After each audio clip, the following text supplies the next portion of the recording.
اور گردش ہی پسند ہے۔ وہ کسی پڑاؤ پر رکنے کا نام نہیں لیتی بلکہ ہمیشہ متحرک رہتی ہے۔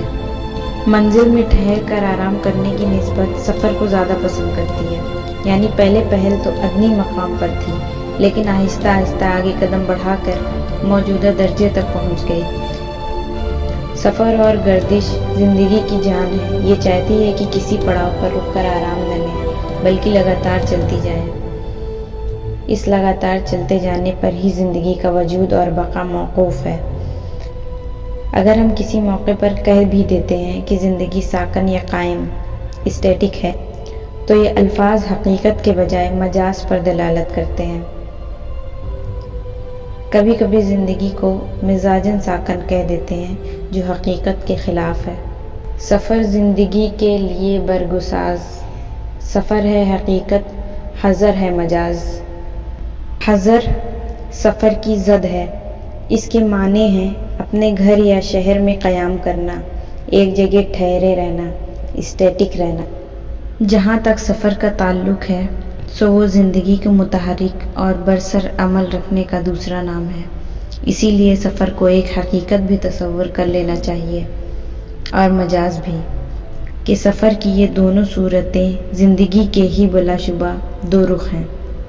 مسافرت، سیاحت اور نصب العین کی طلب کا شوق ہی وہ مضراب ہے کہ جس سے زندگی کے ساز میں خوشی اور امن کے نغمے بکھرتے ہیں، جبکہ پڑاؤ اور ٹھہراؤ ترک طلب ہے، جو محض ایک دھوکہ ہے اور موت ہے۔ جو فرد یا قوم اپنی اصلاح یا بہتری کا سفر روک دے وہ زندہ لاش ہے۔ سفر ہی زندگی ہے۔ جو دوسروں کے رحم و کرم پر پڑا رہے اس کی کوئی حیثیت نہیں۔ اس کے لیے زندگی اور موت ایک ہی ہے، ایک سکے کے دو پہلو ہیں۔ الجھ کر سلجھنے میں لذتی سے، تڑپنے پھڑکنے میں راحتی سے۔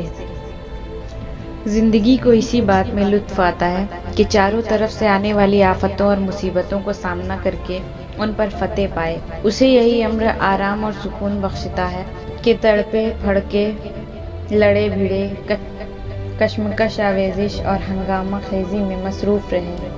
زندگی اسی صورت ترقی کر سکتی ہے کہ راستے میں پیش آنے والی تمام رکاوٹوں اور مشکلوں کا بہادرانہ مقابلہ کر کے ان پر غلبہ حاصل کرے۔ اگر وہ اپنے ماحول سے جنگ نہ کرتی، اگر وہ غیر مناسب حالات سے متصادم نہ ہوتی، اگر وہ مشکلات کا مقابلہ نہ کرتی تو ابھی تک حشرات الارض ہی کی شکل میں ہوتی۔ حضرت انسان میں اس کا جلوہ نظر نہ آتا۔ اسی طرح باہمت افراد اور اقوام کا مشکلات میں آزمائش کا مقابلہ کر کے جیت جانا زندگی کو اچھا لگتا ہے، اور یہ ایسے کامیاب لوگوں کو ہی دنیا میں قیامت کی بھاگ دوڑ سونپتی ہے جو بڑی خواہش، اونچی تمنا اور اعلیٰ نصب العین رکھتے ہیں۔ ہوا جب اسے سامنا موت کا، کٹھن تھا بڑا تھامنا موت کا۔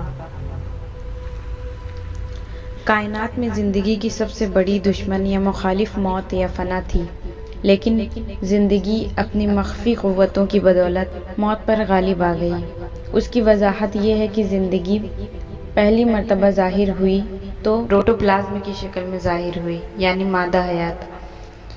اس ابتدائی یا اولین جوہر حیات میں نہ حواس خمسہ ہے، نہ شعور ہے، یہ ادراک ہے، نہ نظام عصبی ہے، نہ استقواء ہے، نہ دوسرے اعضاء ہیں۔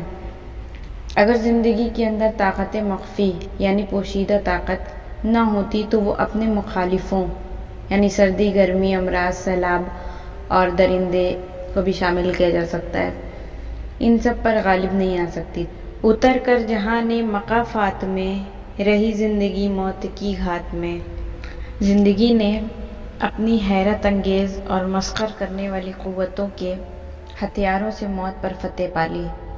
موت بظاہر تو جسم کو مار کر چلی جاتی ہے، لیکن اجل کے بعد زندگی انتقام لینے کے لیے اس جسم سے نکل کر موت کا پیچھا شروع کر دیتی ہے، اور بالآخر یہ موت کو شکار کر کے ایک نئی صورت میں کسی نئے جسم میں ظاہر ہو جاتی ہے۔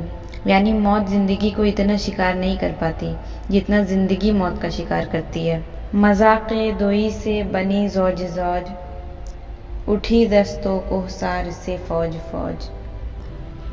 ظاہر ہے خدا نے ہر چیز کا جوڑا پیدا فرمایا ہے، اسی لیے زندگی نر اور مادے کے ملنے سے جوڑا جوڑا بن گئی۔ بالآخر وہ جنگلوں اور پہاڑوں، ہر جگہ سے بے شمار فوجوں کی شکل میں ظاہر ہوئی۔ گل اس شاخ سے ٹوٹتے بھی رہے، اسی شاخ سے پھوٹتے بھی رہے۔ پرسنلی یہ شعر مجھے بہت پسند ہے۔ اس شعر کی 2 لائن ہی مجھے بہت متاثر کرتی تھی کہ گل اس شاخ سے ٹوٹتے بھی رہے، یعنی پھول جو ہوتے ہیں وہ اسی شاخ سے ٹوٹ بھی رہے ہیں اور اسی شاخ میں نئے نئے پھول، نئے نئے کونپلیں پھوٹ بھی رہی ہیں۔ اس کی امیجنیشن ہی خود میں ایک مائنڈ میں بہت بیوٹیفل امیجنیشن پیش کرتی ہیں۔ یعنی زندگی کو اگر کسی پودے کی شاخ تصور کر لیا جائے تو ایک جانب تو پھول اسی شاخ سے ٹوٹتے رہے، دوسری طرف اسی شاخ سے پھولوں کی نمود ہوئی، یعنی اسی سے پیدا بھی ہوئے۔ مراد یہ ہے کہ زندگی موجود سے عدم اور عدم سے موجود کی صورت اختیار کرتی رہتی ہے۔ سمجھتے ہیں ناداں اسے بے ثبات، ابھرتا ہے مٹ مٹ کے نقش حیات۔ جو لوگ علم الحیات سے ناواقف ہیں وہ اسے بے ثبات یعنی ناپائیدار اور فانی تصور کرتے ہیں کہ یہ تو ختم ہو جانا ہے، فانی ہے، فنا ہو جانا ہے۔ ناپائیدار یعنی انسسٹینیبل، حالانکہ معاملہ اس کے برعکس ہے۔ حقیقت تو یہ ہے کہ اگر زندگی کی ادنی صورت مٹ جاتی ہے تو اس سے اعلیٰ صورت نمودار ہو جاتی ہے۔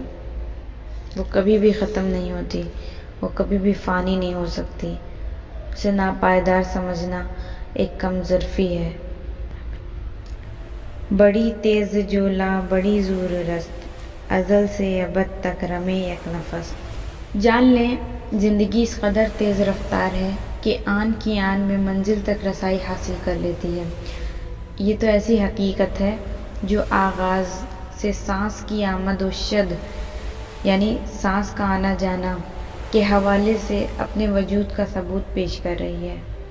یہی وجہ ہے کہ زندگی ہمیشہ ابد تک قائم و دائم رہے گی۔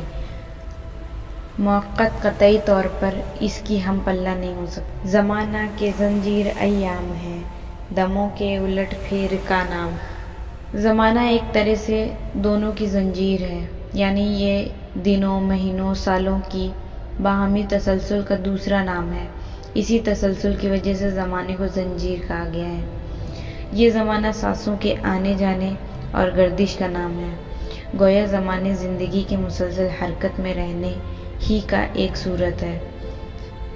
زندگی از دہر و دہر از زندگی است، لا تسب الدہر فرمان نبی است۔ یہ بہت خوبصورت شعر علامہ اقبال صاحب نے کہا ہے، جس کا مطلب ہے زندگی زمانہ ہے اور زمانہ زندگی سے ہی ہے۔